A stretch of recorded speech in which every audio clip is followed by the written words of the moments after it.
Good morning, everyone. You joined me working on another Bmw shark nose. In the last episode, you saw we was doing a lot of welding to Taylor's E28. Subframe's all back in, all the repairs are done. You seem to love that video, so expect more videos on this soon. But in the background of those videos was this car. Now, this is Kia's Bmw E21 on Instagram right there. It's a cool car. I've had it in there before. We've done a bit of work on it over the time of him having it. We put a new exhaust on it and we tried to get the front lower, and the front needed a lot more work. So yes, obviously on air ride, BBS RMs. It's got a lovely interior on it. It's got a Nardi steering wheel, Nardi gear knob. Everything else is really cool inside. So this is really clean car, but we want to get this car on the floor. So I put a picture up here of how it airs out now. And yeah, these cars don't really air out too far. You need to do a couple more modifications to them to get them really, really low. What we're going to do is we're actually going to subframe raise this car. And when we subframe raise it, we're going to raise it an inch, maybe 30 mil. Same time of doing that, that is then going to raise the engine up 30 mil. We're going to take these top mounts off here. We're going to take 10 mil of material off the top of that. And then that's going to drop the car another 10 mil. Now this car is on BCs with bags on the top there. Before, this is the modification I did before. So this usually came all the way down here. When it airs out, this arm touches the subframe just here. That stops the arm completely bottoming out. It just sits on that bit of the subframe. We took like 10 mil off of that and that made it drop like 10 mil, which is obviously not enough. We need to shorten the subframe an inch. So an inch will be a lot better for all of us. Everyone does want an extra inch. We're gonna cut this here. Bring the middle of the subframe up. That will bring the arm up at the same time, and that will bring the arm down at a better angle, which will then allow the arm to travel further. The difficulty of this subframe is that the steering rack is actually mounted to the bottom of it, so it's obviously held in here and here, and the steering column will obviously need to be shortened. Now, what we need to do is take this off, either cut it down and sleeve it, or put a whole new steering column in there altogether. I'm not quite sure yet, haven't figured that out. I'm gonna get those top mounts off now and then get them to the machine shop so they can skinny them down before the weekend.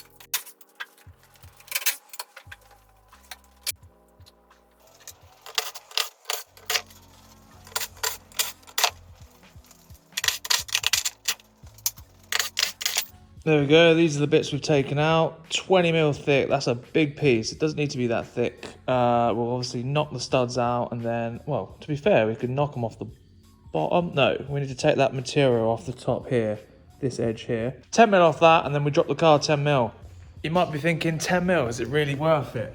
Yes, when you're chasing millimeters and stuff like that, 10 mil arch gap looks like a lot. Machining 10 mil off that, it's great. If you do like little bits like this, like on the bottom of the strut, top of the strut, whatever, and you end up getting like 30, 40 mil over a course of a complete strut, it's well worth it. So little gains like this are huge. Right, top mount's dropped off. Gonna drop the subframe out now. Got the transmission jack supporting the weight of the engine. The subframe should just drop out. Just got to take the low control arms off, steering rack, and hopefully it all holds itself in there off the rack and the anti-roll bar.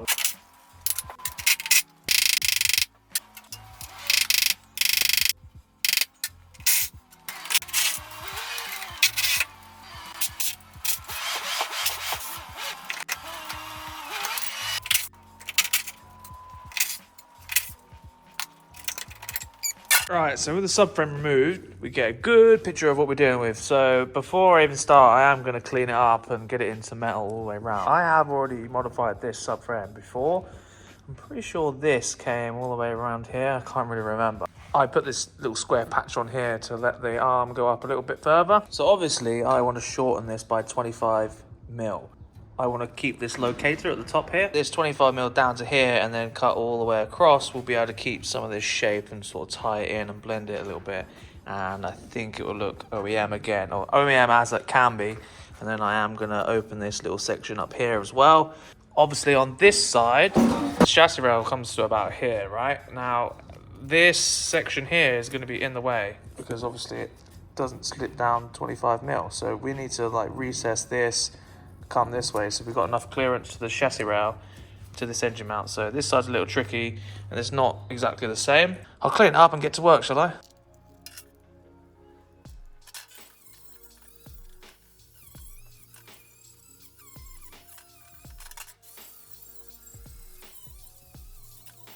Cleaned that all up now, so I've been looking at it for the last 10 minutes, figuring out the best way to go about this. I think I figured it out. So I want to cut down this edge here, directly all the way along down that edge there.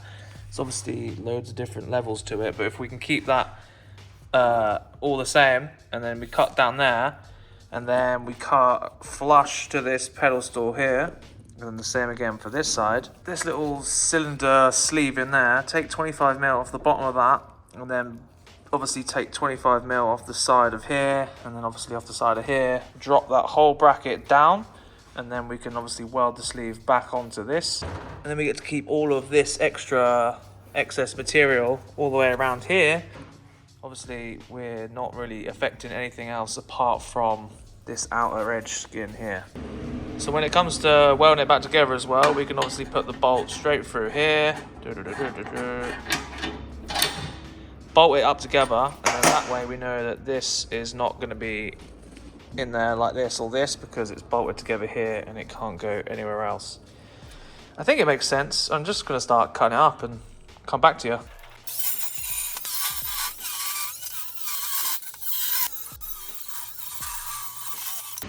Nice.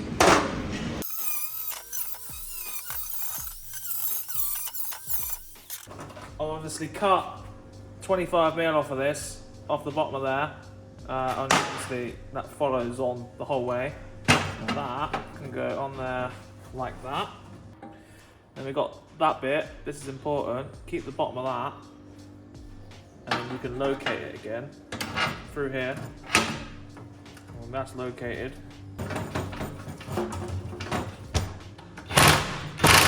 do that up. Then you want to make sure all your stuff's straight. You measure the distance between this hole, and then obviously that one, and then you know that it's not this way, and you also know it's that way because you've already located it and cut it flush. Simple as that. Right, so I'm happy with where this sat now. I've measured across, diagonally, all of that is good, everything's straight. So what I'm going to do now is tack it from here and here, then I'm going to remove the bolt, check it again, and then from there I'll do it back up, and then I'll seam weld all the way along here up to about here, because right here I'm going to cut this corner off and angle it down so it goes back into this little situation there.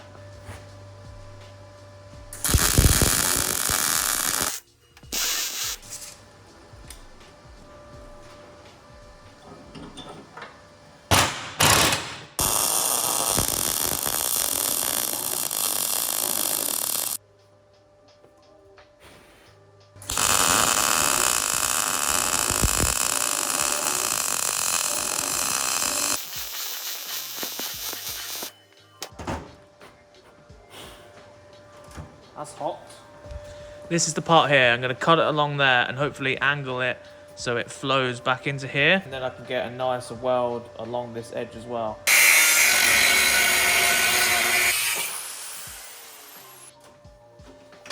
That's really bloody hot.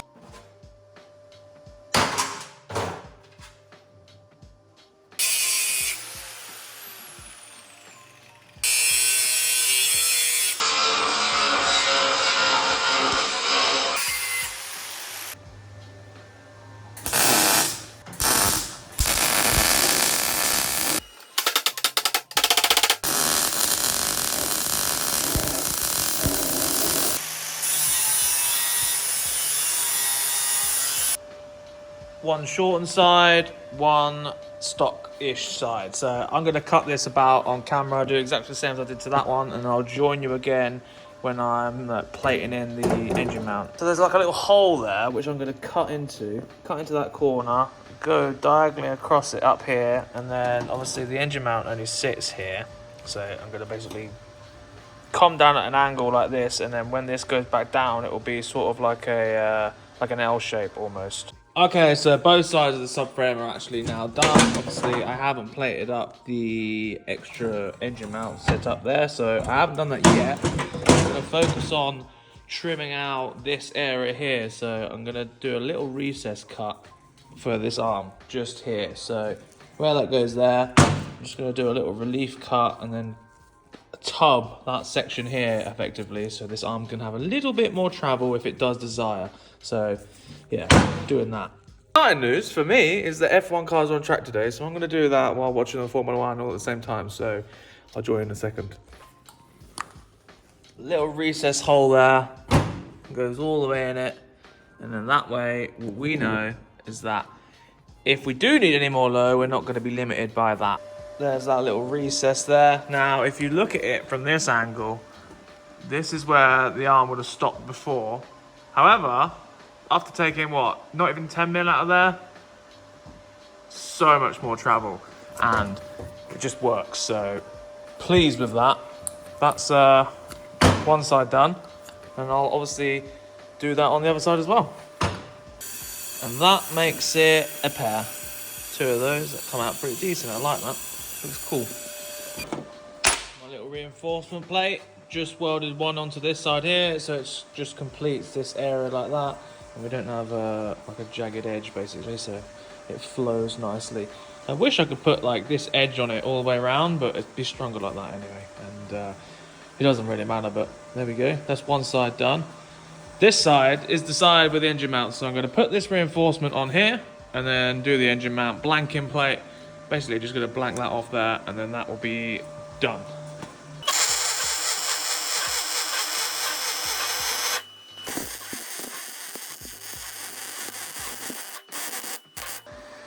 That is finished. One notched, raised, gusseted E21 subframe. So pretty confident with how this is going to fit.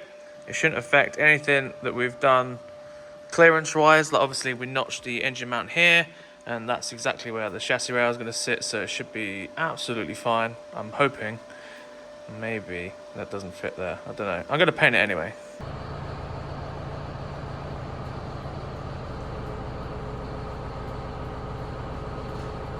It fits first time. I was not worried at all. Not the slightest. Right, okay, so these are our top mounts. We've obviously had a machine down 10 mil. So initially they were this thick, both of them.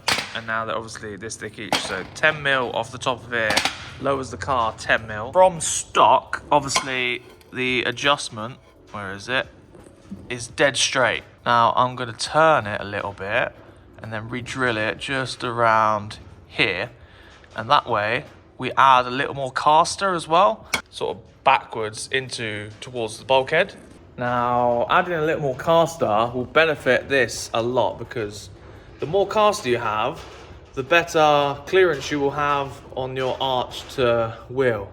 So if we're driving this really low and you want to full lock it with no caster, the wheel would literally just turn into the arch. If you add a bunch of caster, the wheel would lean back and it would sort of like be pointing at the sky, so to speak, and you turn and it would raise the car as it turns and it would clear the arch. It's very hard to explain, but more caster means sort of more self-center. So if you let go of the wheel and it centers and goes straight again, that's your caster. If you had no caster, it would just carry on going to the left or to the right. So by re-drilling these offset, we are going to add a tiny little bit of caster to it, and that is, to be honest, only going to benefit the car. It's not going to do any disadvantages. You might be able to drive it a little bit lower because you can have a better turning angle. It's really hard to explain. I'm not very good at explaining this sort of thing. I know in my head what it does, but I don't know. In my experience, more caster the better. Bit of red Loctite on them, get those all nice. I made a little bit of a mistake here. Obviously I drilled that over there like that, and I should have drilled it the other way around, because in the engine bay you're going to have one shiny one, which is all machined, and you're going to have a dirty looking one this side. I'll clean it up, but we'll see what happens. Maybe I can clean it up and take the anodizing off it. What oopsie? I didn't do one. Let me just tap these and we'll stick them in the car. Right, okay, top mounts on, bit of caster added, happy with how that's actually turned out, that's pretty cool. But I had to put a stubby bolt in here as opposed to these studs.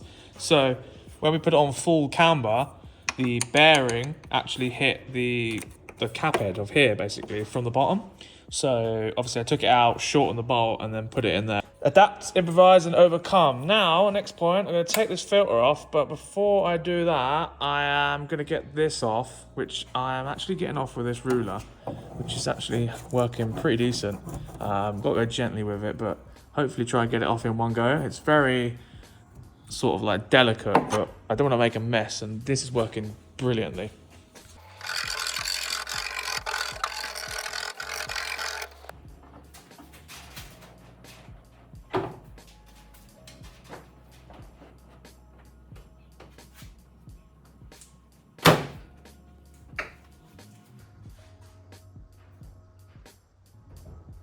We're clear! Oh, thank God for that. Thank God for that. And you can also see that the steering obviously won't fit now, and it's non-collapsible steering column. So we have to get this out, do some magic, and then we can actually get that on there, because it ain't gonna fit. Right, everything's in there. I'm about to put it on the floor for the first time. Just got to stick the wheels on and yeah, get it on the floor. Annoyingly, it's absolutely chucking it down outside, so I'd love for it to have been shiny, but I am still going to push it outside regardless because I want to see what it looks like. But before we get on the floor, I just want to talk about what we've actually achieved during this. So with the subframe raise, we have gained an inch subframe raise, which means more ground clearance. It means better angle for our lower control arm, so that almost equates to a roll center adjuster. So it does the same thing, sort of thing. Obviously, we have gained 25mm of engine clearance, like we've raised the engine 25mm during the process. So the sump is obviously higher off the ground as well, which then means we can drive at a lower drive height, which would be better for driving because it would have a less pressure in it as well. We've added caster, which adds better self steer, so it will just center itself a lot easier, and it also helps with our arch to wheel clearance on full lock and stuff. So that's another benefit. We've also raised the exhaust a little bit during the process of all that, so there is a couple of marks where it has been scraped, I do believe, just on the bottom here. So we've obviously raised that an inch as well, so again, more clearance, lower driving, better drivability. Most importantly, we've gained a lot more lows. So obviously we took the 10mm off the top of the struts, so it's definitely going to be at least 10mm lower. And obviously we've raised the subframe, and we've done those little notches in the arms. Like, the floor is the limit at this point, in my opinion. So yeah, we're going to get a much better looking car, better driving, better clear. There's not really any cons to it apart from having to do it. So it's a well-worthy mod if your car is capable of doing it. So there's obviously implications for every different car. I also want to say, when you're doing this sort of thing, make sure your cuts are absolutely precise. Don't get too scared. Like, it's not as bad as people make out to be. It is quite a relatively simple job once you've done it a couple of times. The first time, obviously, you are shitting yourself. Obviously, triple, quadruple check all your measurements, and you should be set to go, really. Obviously, before you take on a project like this, you want to check everything out, like think it through, because some cars, it's a lot of work to subframe raise it, but that is fairly simple and straightforward. All the other ones that I've done, fairly simple and straightforward. If you have like a VW platform, like front wheel drive thing, you start having to modify the car instead of the subframe itself. So you just have to be careful with that sort of thing as well. But I'm going to quit rambling on now, but that's just my 2 cents of why and how we've done this, and just a little bit of advice for you, because I'm sure people are bamboozled sometimes when I do random stuff like this, but to me it's sort of like the normality now. So yeah, let's get on the floor.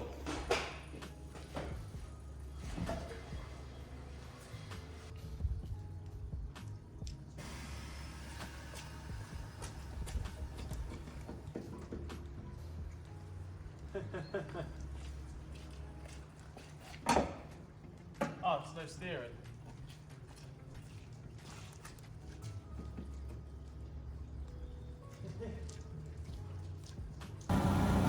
It looks good, but it's not as low as I wanted it to go.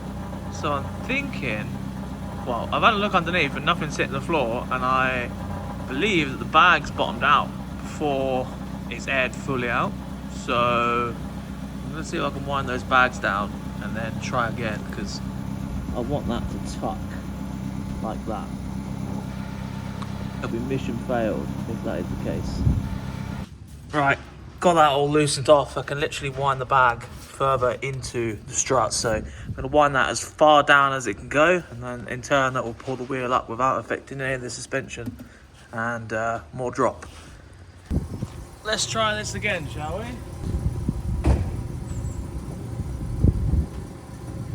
Damn! Still not as low as I'd like it. Why is that?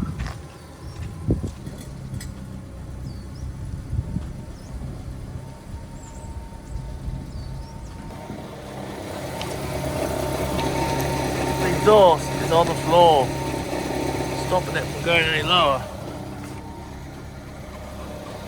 Damn it! It definitely looks a lot better. Yeah, it definitely looks a lot better. I've got an idea. That's better. Obviously the exhaust is off the ground now, I'm on some wood. So yeah, raise the engine up a little bit and I think we'll be good. There's also one bit of clearance in that I need to do. So I'm gonna stick it back on the ramp and then get that last couple of mil. See here, this little excess bit of metal here, which is not really doing a lot. That was sat on the tyre. On this side, I folded it up 90 degrees, so we should have no clearance issues now. I did all that extra bit of lowering, and then I was like, oh my God, it's still not working. But yeah, just folded that up 90 degrees, probably gained us like 20, 30 mil. So there you go. Right, I'm happy now. It tucks, just like the rear.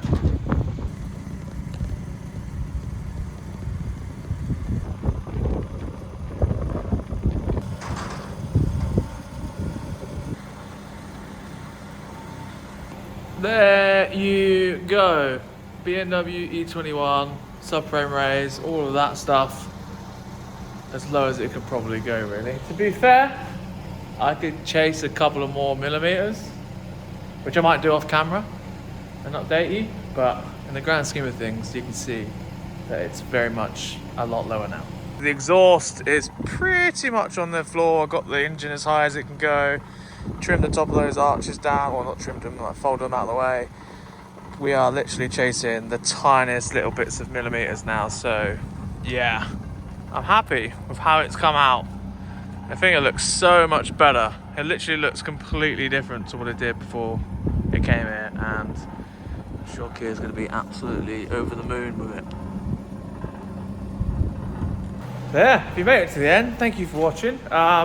It's a Friday afternoon now, so I'm going to go home and watch the qualifying, and this video can come out Monday evening. Speaking about Monday evenings, I might change my weekly schedule upload to a Tuesday as opposed to Monday evening, because what's happening is I'm uploading a video on Friday, and then by the time Monday comes along, by the time the weekend comes along, I've got no time to spend for myself because I'm spending all day or weekend doing like a video when I could be doing something else. So I think I'm going to change the Mondays to Tuesdays just because it just makes my life easier. And yeah, so that's going to happen. So on Monday, I'm actually obviously going to upload this video, and then on that day I'm going to get the Sierra on the ramp, throw the gearbox in, clutch in, all the rest of it, get that fully done, because it will be 2 weeks until the giveaway and the event. So yeah, 2 weeks, so make sure you come and get your tickets for the Sierra, not tickets for the event. You don't need tickets for the event, you can turn up for free, it doesn't matter. You don't have to apply, you don't have to do anything like that. Just buy your tickets for the giveaway before it runs out. So we've got 2 weeks left, and yeah, thank you very much. Right, so it's not the end of the video. So off camera, I've been fettling. I have rolled these arches, so we've got some clearance to the lip. I've bottomed out the bags in the rear. I'm just doing this side now, so going up about that much, so hopefully we get a bit more. I was thinking that because there's a lot of rake, if we lower the rear, it will bring the front down as well and level it out a little bit. That's my plan anyway. So yeah, I did a tiny little adjustment on that one, and the tiny little adjustment on the rears, and all that mud is coming out the back of it. Yeah, I think this will be the final fit up and thumbnail. Nothing is ever simple. Take this strut out to release it. Pain in the arse. It was so seized it wouldn't move any higher, so I'm gonna clean up all the threads and grease them up. And obviously a lot of heat has gone into it as well. Right, this is literally, I got 15 minutes to get home, and obviously the Formula One's on, so this is the final fit of how low this thing's gonna go.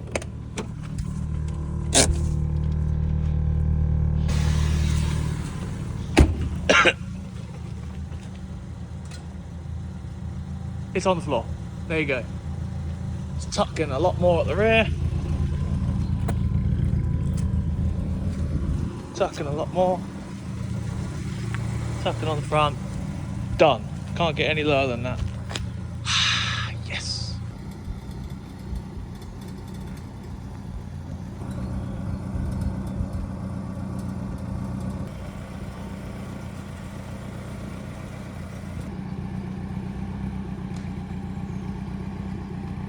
And now I'm going home. Thank you. Goodbye.